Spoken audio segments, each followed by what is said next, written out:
کیا تھا میں رنگین خیال کی، تھی عمر اس فقیر تب 40 سال کی۔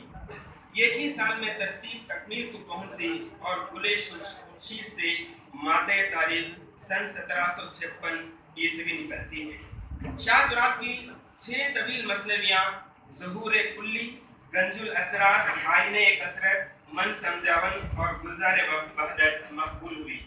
مثنوی گلزار کلی ظہور کلی میں ہندی اصطلاحات کی توضیحات کو نظم کیا گیا ہے۔ یہ مثنوی سن 1171 ہجری میں تصنیف کی گئی۔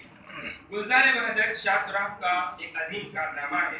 اس مثنوی میں 598 اشعار شامل ہیں۔ یہ مثنوی آپ نے حضرت شیخ محمد شبستری کی گلشن راز سے متاثر ہو کر لکھی ہے، جس کا برملا اظہار خود انہوں نے اپنے کلام میں یوں کیا ہے: یہاں بولے ہیں صاحب گلشن راز، ہوئے جو معرفت کے فن میں ممتاز، رسد چون نقطۂ آخر بادل، درنجانی ملک گنبد مرسل، تراب بلبل باغ الہی، کلام گلشن راز ہے گواہی۔ اس مثنوی کا موضوع تصوف ہے۔ انہوں نے دلچسپی پیدا کرنے کے لیے تشبیہوں اور استعاروں کا استعمال جابجا کیا ہے۔ اسرار و رموز کے نکات کے ساتھ ساتھ بشری اوصاف اور جو وجود بشر کے لطیف اشارے بھی ملتے ہیں۔ اشعار ملاحظہ ہے: آدم وہ جسے دل کی خبر ہے، خبر دل سو رکھا سو وہ بشر ہے، نہیں وہ دل جو رکھتے ہیں سب بہائم، رہے وہ دل کہ جس نے عرش قائم، وجود ہے ذات واجب یعنی اسفار، وجود کا وصف خاص ہے اعتبارات، وجود و علم و نور و ہم شعور ہے، وہ وصف خاص اور واجب وجود ہے۔ سمجھ تو بشر میں یوں خدا ہے، نہیں جو حرف سو مانا جدا ہے۔ آئینِ کثرت دراصل شاہ تراب چشتی کی منظوم آپ بیتی ہے، جس میں اپنی زندگی کے حالات کو منظوم پیرائے میں پیش کیا گیا ہے۔ اس مثنوی میں فلسفہ حیات اور تصوف کے سربستہ رازوں کو اشعار کی وساطت سے سمجھانے کی کوشش کی گئی ہے۔ اس مثنوی میں کل 1960 اشعار شامل ہیں۔ مثنوی گیان سروپ میں سنسکرت کے الفاظ کا کثرت سے استعمال کیا گیا ہے۔ یہ مثنوی ترجیح بند کی بہترین مثال ہے، جس میں کل 59 بند شامل ہیں۔ شاہ تراب کو جہاں معرفت و سلوک کا علم حاصل تھا، وہیں وہ علم رمل اور علم نجوم میں بھی مہارت رکھتے تھے۔ علم رمل کے اہم نکات پر مشتمل آپ کی مثنوی گنج الاسرار سن 1785 کو تصنیف کی گئی ہے۔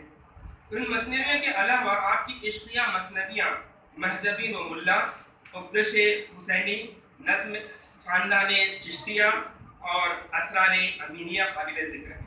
آپ نے مثنویوں کے علاوہ قصائد اور غزلیں بھی لکھی۔ آپ کی غزلیں دکن کی شعری روایات کا عکس نظر آتی ہیں۔ چونکہ آپ کی طبیعت میں تصوف رس بس گیا تھا، آپ کی غزلوں میں بھی وہی رنگ نمایاں نظر آتا ہے۔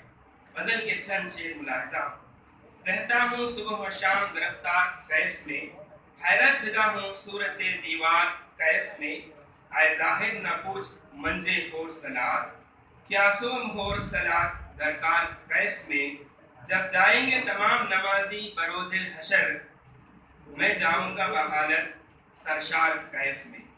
شاہ تراب قلندرانہ اور درویشانہ صفات کے مالک تھے۔ صبر و قناعت، زہد و تقوی آپ کی طبیعت میں کھوٹ کھوٹ کر بھری ہوئی تھی۔ آپ نے مخصوص اصطلاحات ویدانت میں اپنے تصوفانہ خیالات کو پیش کرنے کی کوشش کی ہے۔ آتما توام تراب سمجھ تتوا وشم، آتما توام تراب سمجھ تتوا وشم، در اصطلاح ہندی کہا گیان کا بیان۔ غرض شاہ تراب بنیادی طور پر ایک صوفی شاعر تھے۔ اپنے کلام میں ہر جگہ پاکیزگی اور نفاست جھلکتی ہے۔ آپ کی شاعری میں ہماری قدیم روایات کی پاسداری ہے۔ تمل ناڈو کے خلوت نشین اس صوفی بزرگ شاعر سے متعلق بہت کم لوگوں نے لکھا ہے۔ نصیر الدین ہاشمی نے دکن میں اردو میں شاہ تراب کا تذکرہ کیا تھا۔ اس کے بعد ڈاکٹر سیدہ جعفر نے شاہ تراب کی مثنوی من سمجاون کو بسیط مقدمے کے ساتھ شائع کیا۔ پھر ڈاکٹر افضل الدین اقبال نے اپنی کتاب مدراس میں اردو ادب کی نشو و نما میں شاہ تراب کا تعارف کرایا ہے۔ ڈاکٹر جمیل جالبی نے تاریخ ادب اردو میں قدر طویل سے شاہ تراب کی تخلیقات اور ان کی عظمت کا احترام بھی کیا ہے۔